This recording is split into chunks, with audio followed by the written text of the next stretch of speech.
Okay.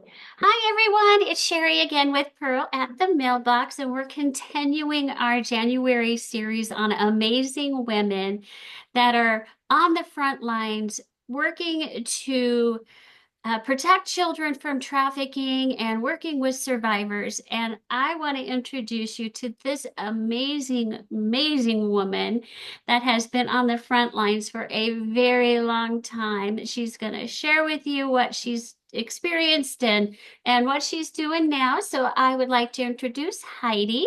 Heidi, welcome. Please introduce yourself and just share whatever you'd like to share. Yeah, thank you so much. I'm happy to be here. Um, my name's Heidi Chance, and I am a retired detective from Phoenix Police Department. I spent 25 years actually with Phoenix Police Department. I always joke that it looks like I started when I was 12. Hopefully. But I spent almost 14 years in the human trafficking unit, working as a female undercover, targeting sex buyers and traffickers. And so I have kind of a unique lived experience as a female detective, being recruited and groomed and solicited. So that's where my experience comes from. After retiring in October of 2021, I went over to work for the state of Arizona as a special agent with Arizona Department of Gaming, which was a job that I went to because my old partner in the Vice unit, who also worked human trafficking, he and I actually worked one of the biggest cases that I can probably talk about later. But he had moved over there and he's a supervisor. And so he recruited me over there.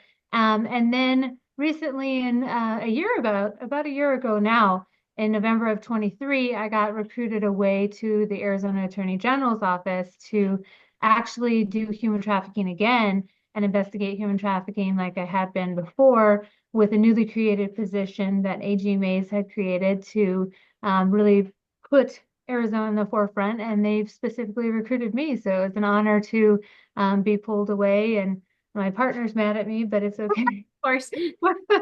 But yeah, so that's what I'm doing now. And then when I was at gaming, because I was so passionate about human trafficking and all of my experience I want to share, I created my own business, a chanceforawareness.com, where I have two missions. One is community awareness, where community, I see them as potential jurors, and I need informed jurors.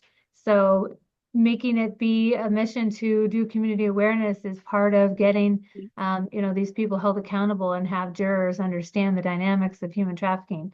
And then the second mission is law enforcement training. I am very passionate about all of my experiences I've had as an undercover, specifically as a female undercover. And when I started, I kind of had like a 20-minute briefing and then I was thrown out onto the street to work.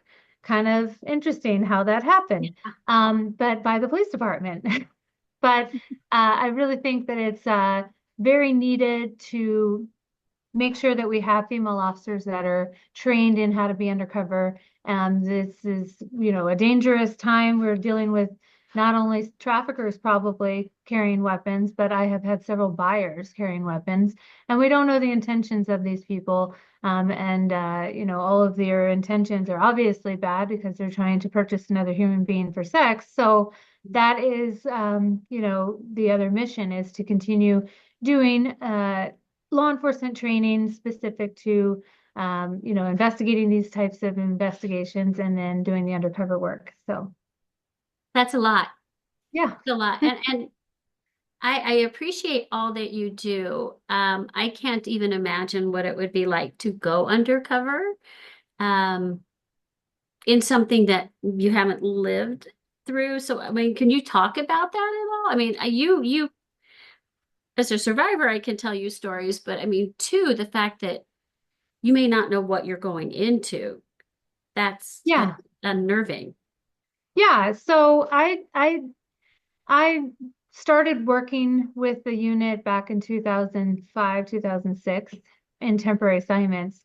When I got there full time, that was when we first started doing hotel operations, where we'd have female officers create a Backpage ad. Backpage was the platform at the time, Right. and we would have sex buyers come to the hotel room. So I participated in the first undercover operation with using female detectives in that way. And basically, that was kind of being thrown into it with very limited, experience.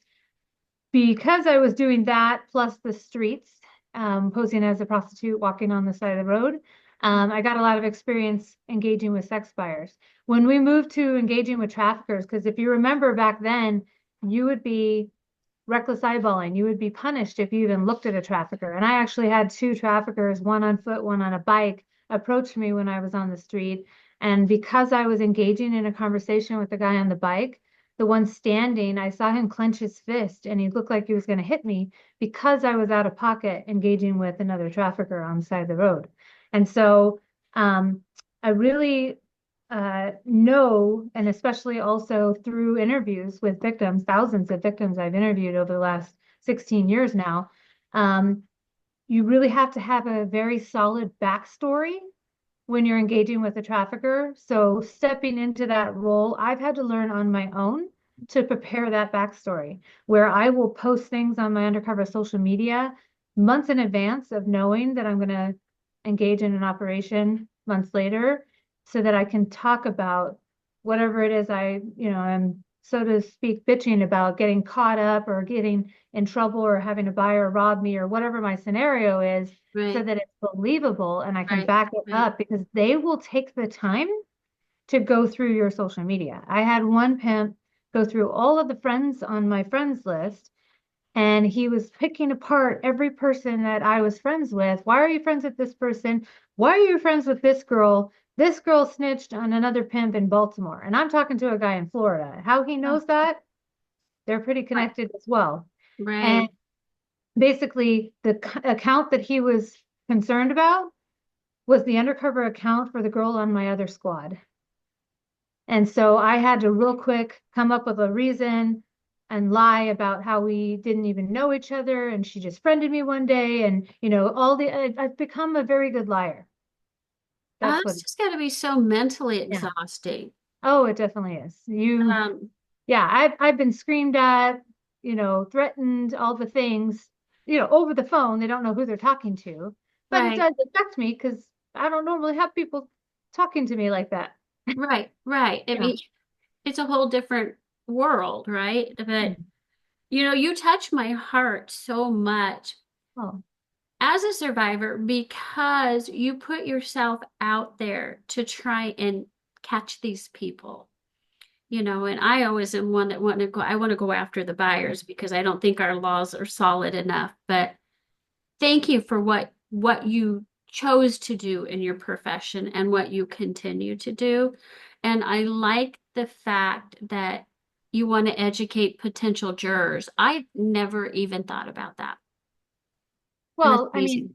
for me, I know that I need the people in that box to understand when I'm testifying that this person's a victim. I'm calling them a victim, and they're freely walking down 27th Avenue with a phone in their hand. I need that jury to see that they are not free to leave, and I need them to Right. disregard the myths that this has to be a situation where someone's locked in a bedroom or locked in a closet or handcuffed to a bed. That is not what this is. Maybe some, but not the majority. The majority is these are actually people that, number one, don't realize they're a victim in the first place. And number two, they are trapped because they're not free to leave because they're believing the threats and the coercion of these traffickers. And that's very real to them.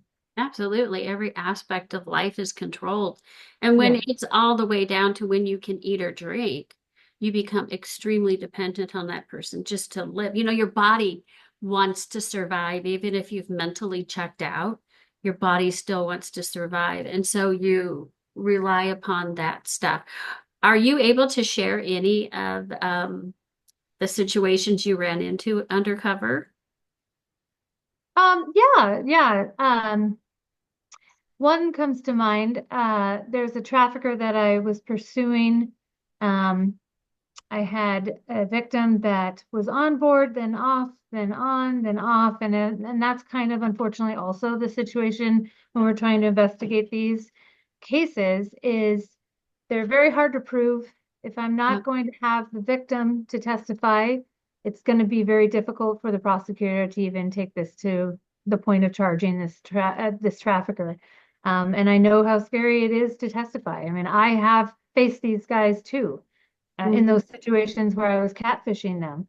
Yeah. Um, and it is, um, this particular trafficker, it was a period of time where the girl was uncooperative and didn't want to press charges, but I still knew of him. Well, we were doing an operation one day, and I don't know if you saw the documentary that we were in, Sex Trafficking in America.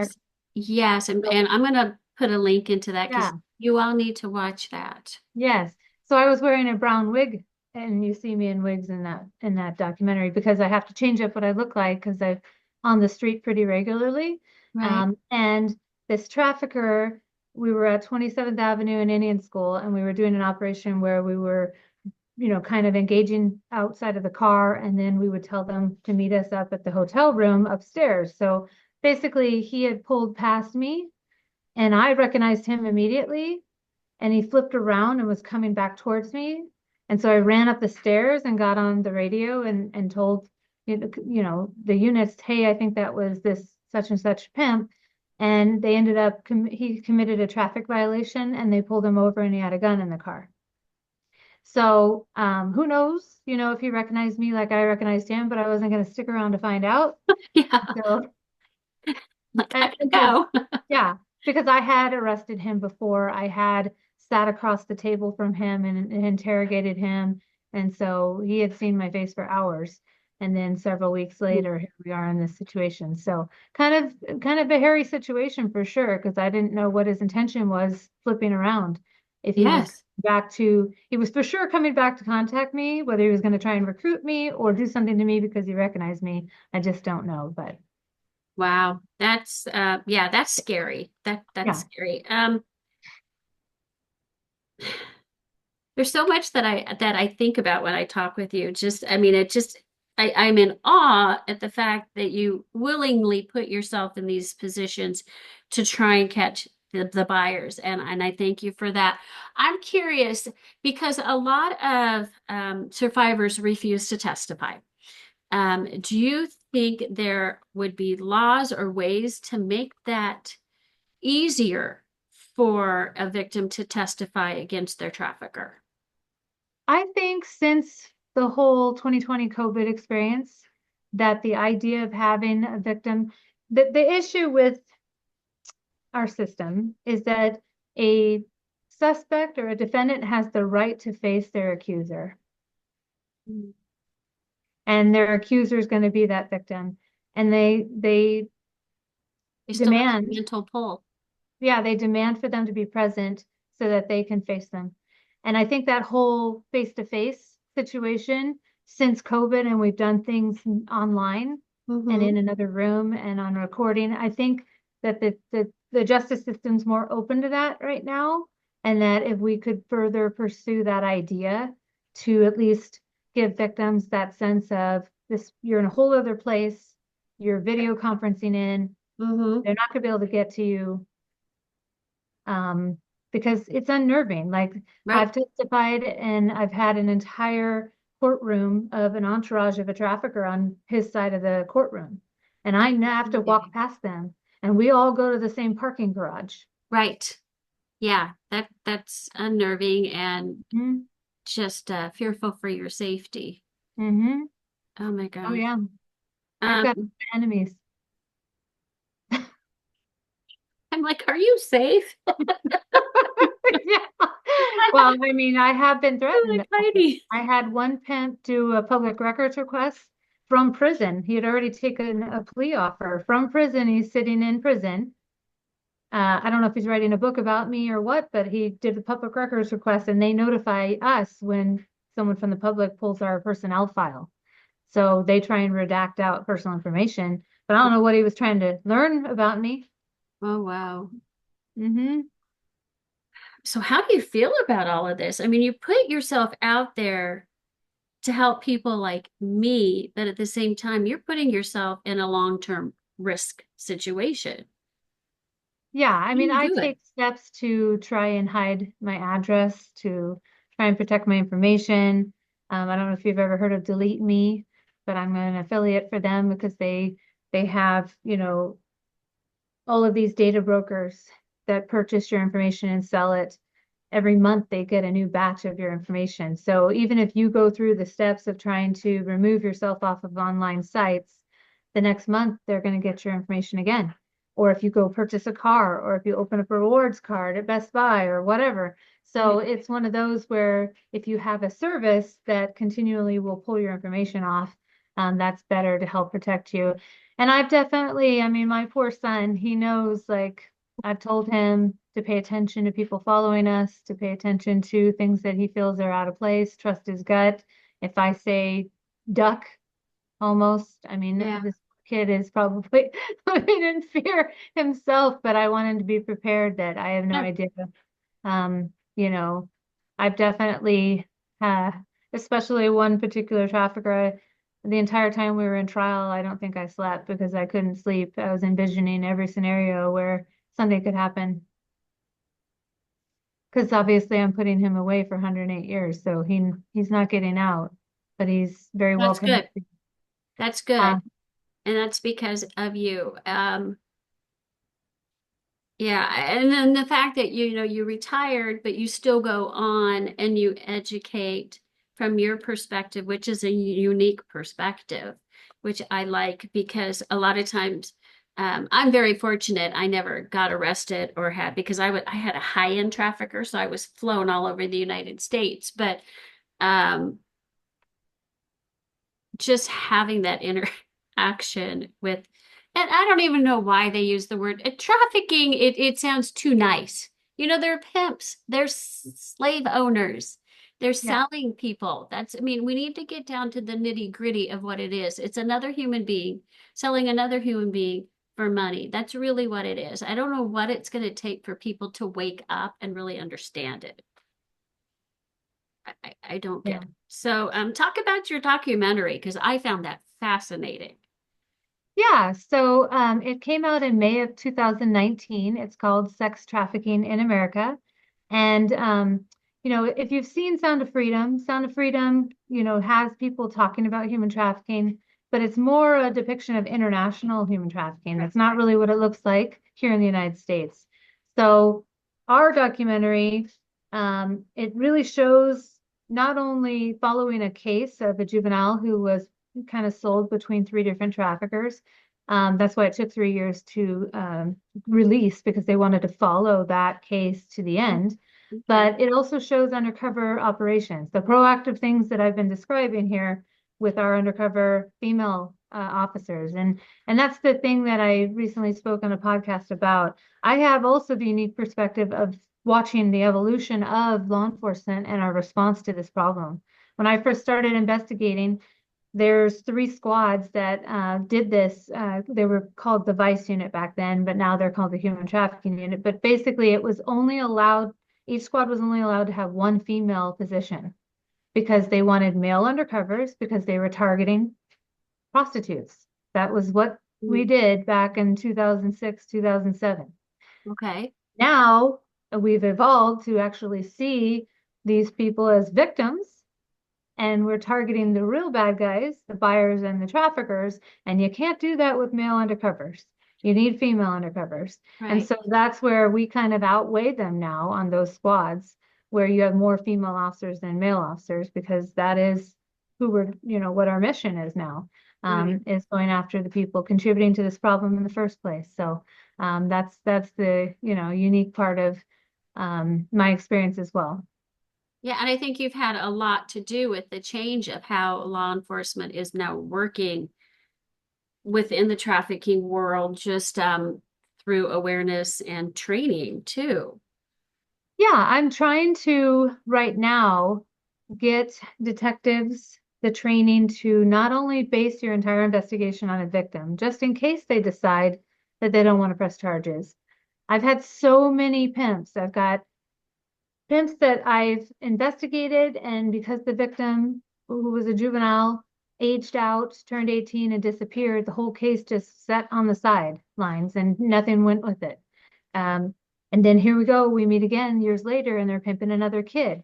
And so I'm trying to inspire this uh, dual complex investigation involving not just a victim, but going after these traffickers financially, Oh, I um, love that. going after them through money laundering and illegal enterprise. And those are like investigations that most detectives are leery of only because number one, they haven't been trained in it, but number two, it's a lot of work. Literally, I can do a case, I can interview a victim, I can dump the phone, I can get some hotel records, I can get some video surveillance, maybe some witnesses, do my search warrant at the hotel, interview the suspect, and submit the case, and that's all I have to do. But then, if she changes her mind, we no longer have a case. But if you're doing all that, plus you're doing all the work to go through and dig into the financials and all the illegal money that's been obtained by this trafficker through the means Mhm. of the victims, you are going to have to go through. I've got one case, I've got 12 subpoenas out there right now to Oh 12 my different goodness. banks. And I'm waiting for all that to come back. And I'm going to have to go through all those financial records and document what I see and build a case on the side of my other case. So then that way, if that victim does bow out, we at least can keep them held accountable for other felonies. But that is a lot of work. And you've got a lot of officers that, are doing so much more with less people. There's Right. only 9 detectives for Phoenix Police Department's Human Trafficking Unit, and it's the fifth largest city in the United States. And they have to do the undercover and the investigating. So my day would be literally, I'd be walking the street at 6 a.m. posing as a prostitute, but then patrol would be out with a juvenile who's wanting to talk. And then we'd have to change and rush over, and I'd have to switch from undercover to detective and do a forensic interview of a victim, and then go to search warrants and bust down the door and then go get the suspect. I mean, my day doesn't end until this case is stable, and Mm-hmm. I've worked as much as 36 hours before without going home to sleep or anything. That's So they're just so working the hardest every day. They really and are.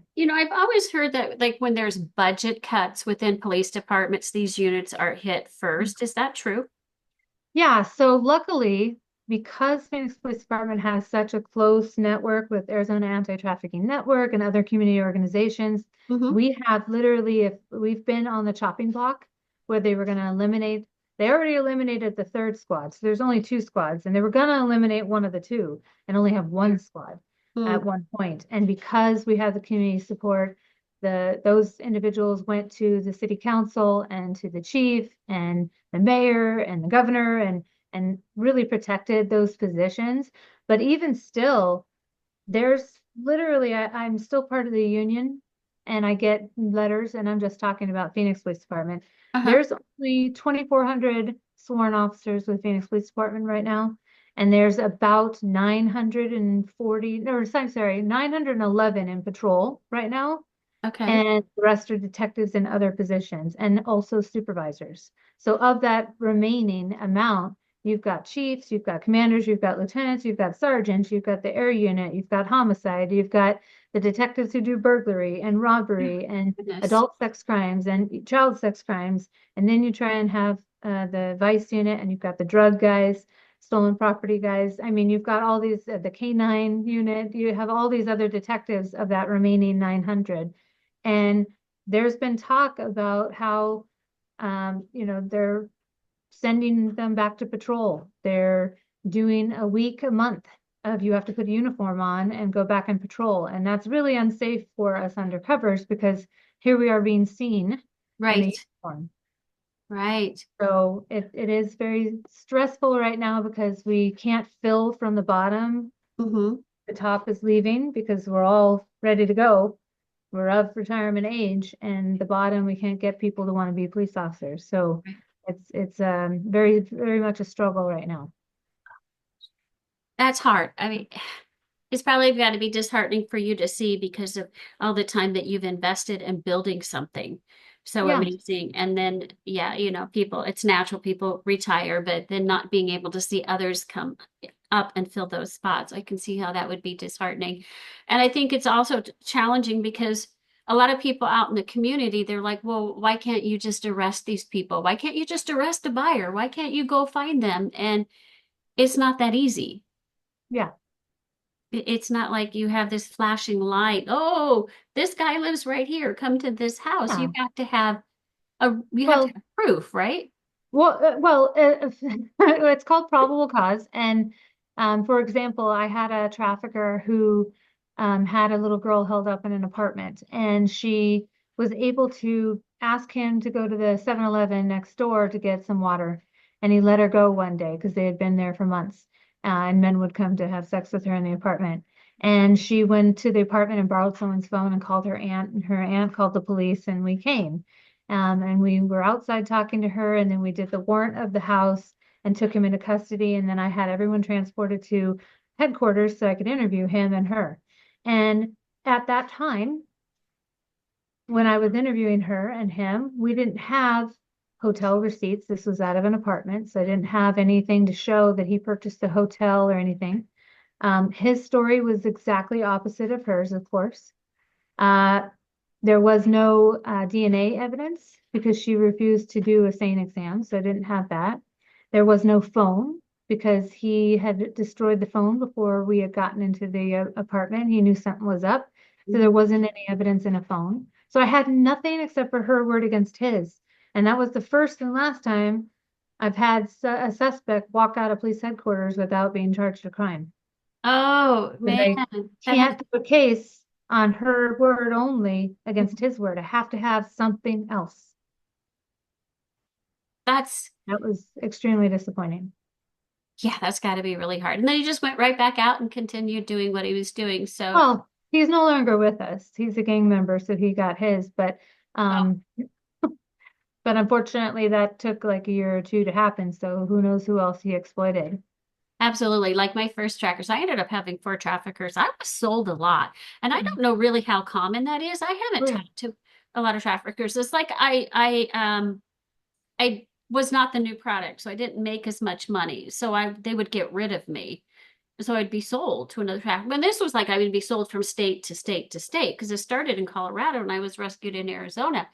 And they were all very different in the way that they did their operations and their expectations. It was very different and very weird. And I'm sure you've seen a lot of that. Like my last trafficker here in Arizona, I was rescued off of I-17 in Glendale at an apartment complex there. And that's where I met Pearl, who rescued me. But he was, it was almost like an escort service, but we were like flown to other states with bodyguards, and it was the weirdest thing. Have you seen all different types from those that walk, like I never walked the street, but those that walk the street and like the high-end traffickers and stuff, have you been able to catch any of those people? Yeah, so that case that I kind of briefly talked about, I think a little bit, the biggest case that was 5 years and took 7 months in trial. That case was seven victims. It was familial trafficking. I think I presented about this when you saw me present, but that was one suspect that trafficked his niece and his stepdaughter, and then these other adult women. And it was in a house, so not as traveling and as fluid as yours. But I think that's part of this lifestyle also is the transientness of Mhm. it. But I've had that case, and then obviously I've had cases involving an actual escort agency. Yeah. I've had cases involving, traffickers who are related to football players and those kind of things. So where that was almost like the A team and the B team. So the A team were the girls that were servicing the parties and the football players, and then the B team were the ones that were paying for the hair and the makeup and the outfits and the things, their money they were making for the A team. Yeah, it's Yeah, crazy. yeah. Wow. So now you are educating the community about just kind of tell me, is it about like how a trafficker operates or just to share a little bit about your book too and Oh, what you yeah. wrote? I'd love to hear about that. Yeah, so I have two missions with my side business here at chanceforawareness.com. One is the community outreach. And when I speak about the human trafficking awareness class that I have, I talk about, obviously what is, because I live and die by definitions, what is actually human trafficking, because people believe a bunch of myths about what it is and how it happens. I also talk about how victims fall into this lifestyle, the vulnerabilities that traffickers are looking for and those kind of things. I Hmm. talk about sex buyers and how they're creating the demand for this Hmm. and how they could be the guy next door. They're not, I mean, people get confused or hung up on what does this person look like? It could be anyone, it could look like anyone.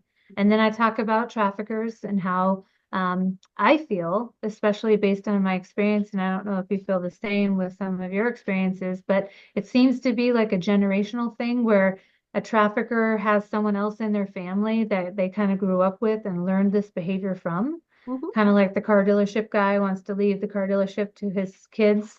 Um, Other pimps who are raising other kids, sometimes those kids take up the role of being a pimp because they've learned it and witnessed It's this their family behavior. business, right? Yeah. Yeah. That I've noticed a lot, and especially in some of my cases where I've actually arrested pimps' mothers for intimidating witnesses and destroying evidence and interfering with my investigations. I've arrested a couple of pimps' moms. Yeah. They're also financially benefiting. Oh, yeah. If you do the financials, you'll see.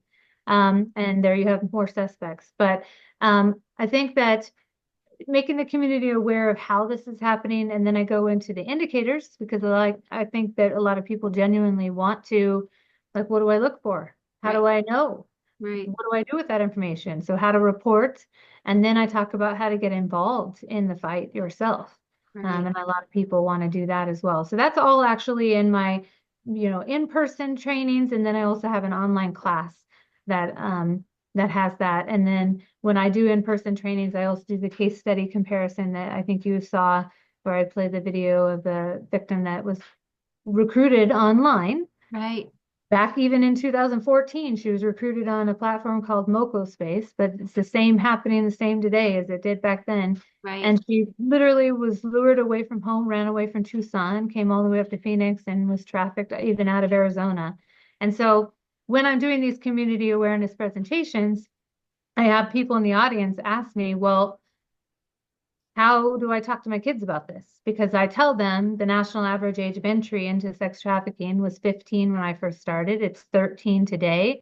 In my opinion, we've met as several 12 and 11-year-olds recently in some of our operations. So Hmm. you need to talk to your kids at 8, 9, 10 years old. But how do you have the conversation Right. is How what do you have that they conversation? ask. So that's why I wrote my book. You can see it. There Talk it to them. is. I love that. And I wrote it because I wanted it to be like a how-to guide That's of awesome. identifying what it is they're facing, the threats they're facing on these social media platforms, online, on their games, and Right. then also not just sex trafficking, but sextortion, Yep. luring a minor for sex, the child predators, some of the things that they do when they are private messaging your child, and you don't even know they're talking to a stranger in your own house in the bedroom down the Right. hall. And so it is, extremely important for me to have parents help us because I have met so many parents. I'm sitting on the couch with them and their child, and the thing has already happened. And I'm Right. devastated because it happened. They're devastated. So let's try and prevent it from happening in the first. 100%. And that's I'll be only there going with to you. happen if you have a conversation with your child. And that conversation needs to be a repeated thing, a continuous thing. Hmm. And that's what the book is all about, is teaching that. Because I want them also to self-police themselves and Uh-huh. recognize, wait a minute, mom told me that if someone asked me my personal information, like where's my house located, that might be a bad guy. And then when they recognize it, they'll stop talking to that person Right. because they'll see what it's leading to, and then they will tell their parent. And that's ultimately my goal with Yes. my book and I some of love the things I'm that. doing. I'm also having it translated in Spanish, and Nice. I have a audio book coming soon and an audio in Spanish as well coming soon. I love So that. You yeah. know, I don't know how you feel about this, but I feel that parents are very clueless and they have this mindset that it will never happen to my child, therefore I don't need to pay attention to learning about grooming and the signs of So grooming yeah, for trafficking. that, and I think they're depending on them learning it at school. and the Oh, teacher's the going to teach school's part of the problem in my well, way. that is also, but the teachers are busy with all the things they have to do to satisfy the school and the district and the Right, tests, whatever. They don't have time, and you can't rely on someone else. Has to be the job of a parent to have these right. conversations.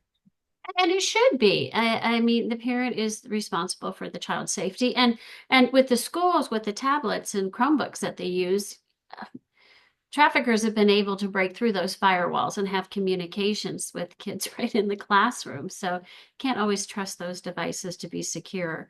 So we're going to wrap this up here, Heidi, but I'm going to share the link to your book and your website. And I I'm really in awe of what you have chosen to do with your your career. It's something that I tremendously appreciate because I know you have probably impacted survivors in more ways than you will ever know, and that means a lot. Uh, there are times that I saw just police officers in airports, and I wished I could have just run up and said something to them, but I couldn't. And so you put yourself in those positions, and that's that's amazing. Oh, And now thank that you're going on and doing so much more to help people with what you've learned. So, okay, everybody that's listening, get her book, follow her, and pay attention to the information that she shares because it's important and we have to be the frontline defense for our kids because otherwise, I mean, people are out there to exploit. That's just it. That it's easy money for them and they're going to do it. So, any closing thoughts, Heidi? Well, no, just that if people don't know this already, and I think your audience is pretty local to Arizona, but might be out of Arizona, but Yeah. there is the Arizona hotline now for human trafficking. There's the national hotline, but that's all the way in DC. So if it's something that's happening, you know, you wanted action, there's a delay in that information coming from DC all the way to Arizona to Phoenix to the right police agency, right squad. So if you called the actual Arizona hotline, and if you want to put that in your show notes, it Yeah. is managed by Arizona State University 24/7, and it could be a resource for you if you're trying to get out of the life as well as a survivor, but also if you want to make a report. However, if it's a crime in progress, this is happening right now. You just witnessed a trafficker backhand a girl on 27th Avenue, and you're kind of hanging out to call the police. You can call. You don't have to have the patrol car come to where you're at. No one will know you called. You hopefully have made some observations where we can find this incident and these people and maybe a license plate or, you know, be a good witness, describe them, clothing, height, weight, race, age, all those kind of things. And then also provide your phone number because you may have witnessed something that the detectives would want to ask you about. So that's all I wanted to also say, and hopefully people will realize that that's available. Yeah, and that's really good advice because a lot of Yeah. people nowadays say, I don't want to get involved. But that's a way to get involved without being involved, if that Yes. makes sense. So, Yeah. gosh. Well, Heidi, thank you so much for your time. I Awesome. really appreciate it. I appreciate everything that you've done, and I'm just excited to see all the more people that you get in front of. And as I've already followed that you just kind of go all over the place spreading this message, and I appreciate that so much. So, thank you, Heidi, for everything, and we'll talk again soon. So welcome. Thank Thank you. All right, where's the recording? We can reclose that once they stop working if you want. Hold on just a sec. I can't find Okay. it. Oh, stop recording. There we